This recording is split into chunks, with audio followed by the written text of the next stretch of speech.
In a marble lobby where she was invisible most days, she became painfully visible in a single, public moment. A maid, singled out and shamed for her skin, her accent, her uniform, while a circle of cameras rose like a second crowd. She swallowed the sting and disappeared behind steel elevator doors, but the story didn't vanish with her. By sunrise, the clip was everywhere. By sunset, the city that looked away was forced to look back. 24 hours turned a wound into a reckoning. What shifted in that single day, and why did the people who laughed last night fall silent by tomorrow?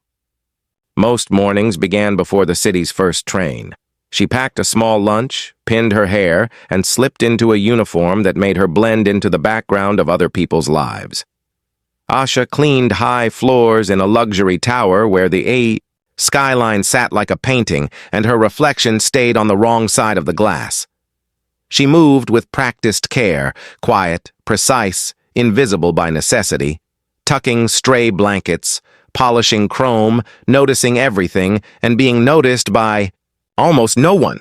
She lived 2 bus rides away, in a walk-up where the hallway smelled like detergent and hope. Every paycheck had a purpose. A shared room for her younger brother, money sent home every month, a course she planned to take when the savings finally added up. Pride sat in the small rituals. A floor so spotless it reflected light, a plant revived from the brink, a schedule kept to the minute. The building had its unspoken lines. Residents floated through the marble lobby as if it were air. Workers moved along the back corridors like currents beneath the surface. The badge checks never quite felt routine. The glances lingered a second longer if she spoke too fast, too soft, too accented. She kept her head down and her shoulders square. It was easier that way. That morning, the lobby buzzed with a different kind of energy. A charity event, cameras, ropes, glossy signage, a spectacle arranged to celebrate generosity under chandeliers.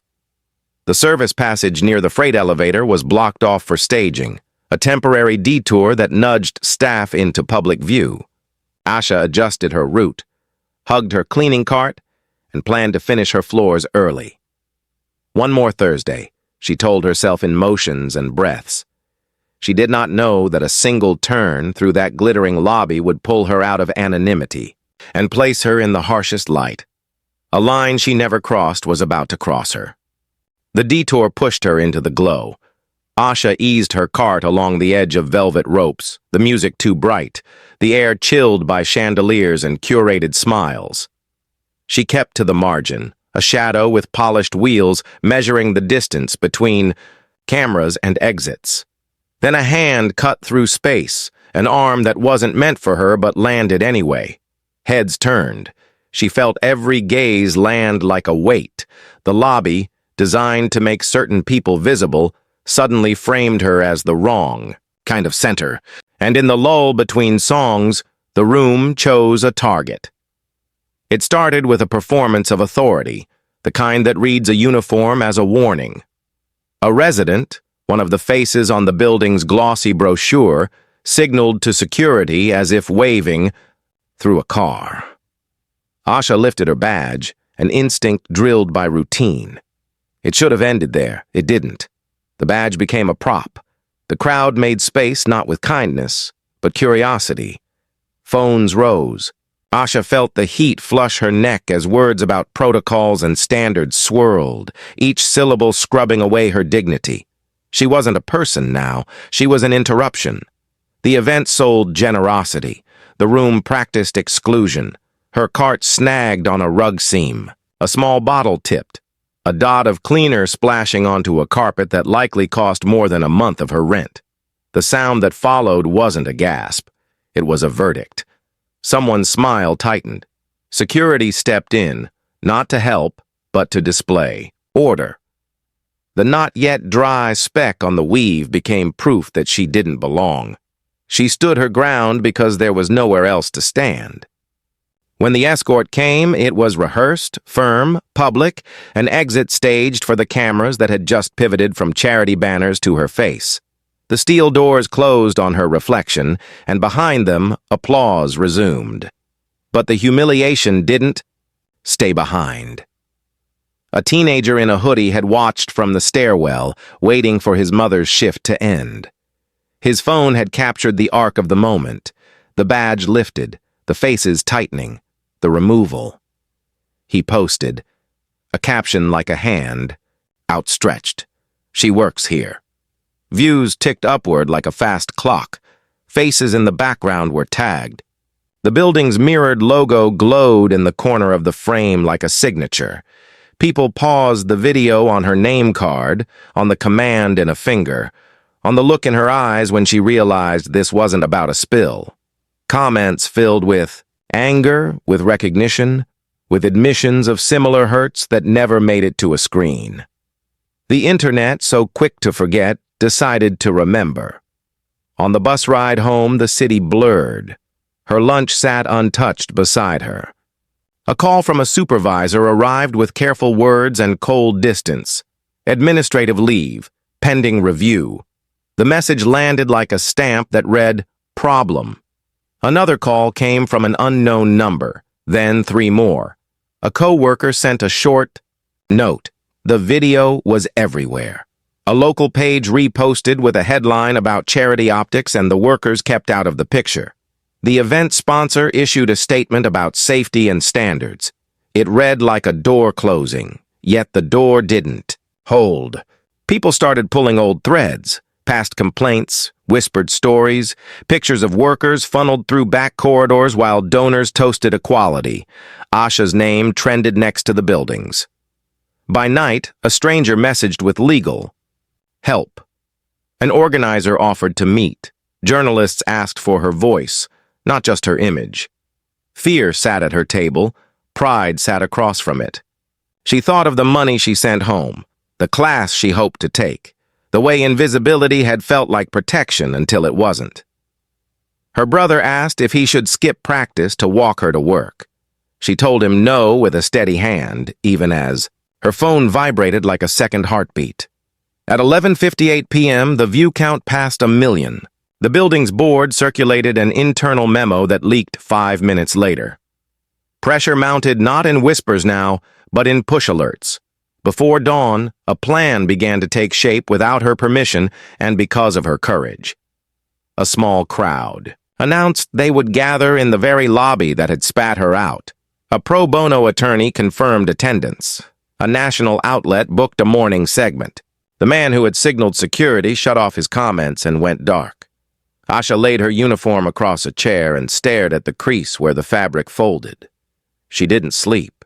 When the sky lightened, the city seemed to inhale. She understood that if she returned, she wouldn't walk in alone. And she would return. By morning, the same marble that had swallowed her the day before waited gleaming and cold. Asha stepped from the bus into a tide that didn't exist yesterday. Custodians on their day off, neighbors with posters, nurses still in scrubs, students with cameras steady. The hum of phones and the low thrum of news vans turned the sidewalk into a heartbeat. She felt the weight of eyes again, but this time it was not the isolating kind. She lifted her badge with a hand that trembled and steadied in the same breath. Security formed a line, polished and unreadable. The scanner flashed red. A denial tone cut the air, thin as a blade.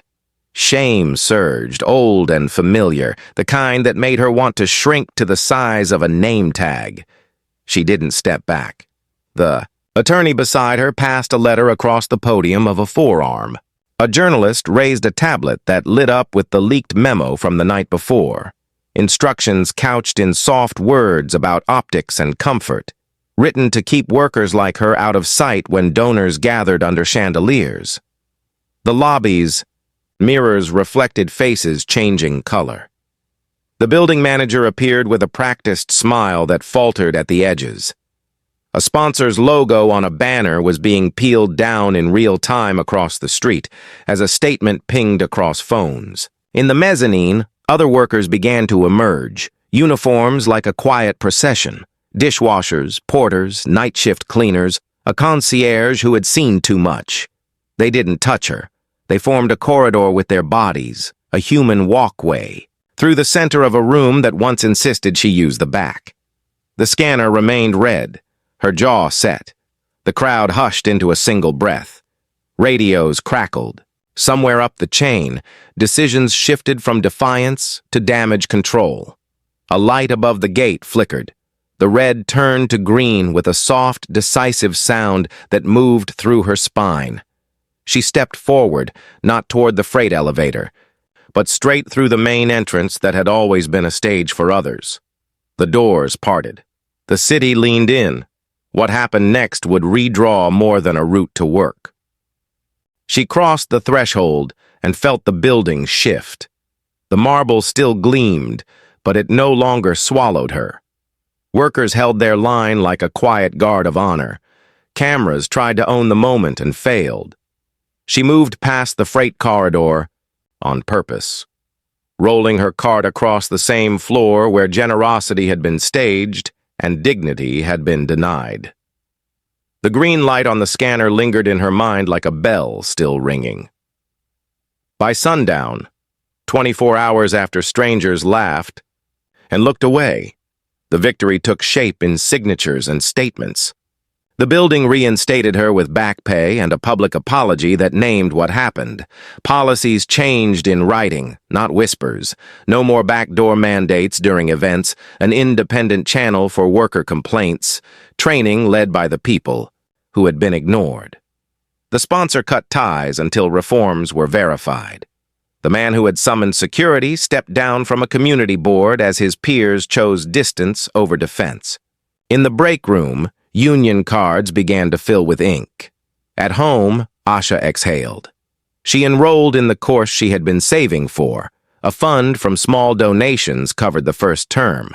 She still woke before the trains, still packed a lunch, still sent money home. But her posture changed. Invisible was no longer her safest choice. She wrote a message of thanks to the teenager who had posted the video and another to the co-workers who formed that human corridor. The memory of the red denial. Light didn't disappear. It transformed into a promise she made to herself. This wasn't just one lobby. It was a map of who gets to belong, drawn over and over in cities around the world. If it took 1 million views to grant one woman basic respect, what happens to those who aren't recorded at all? Pay attention. Challenge the quiet lines.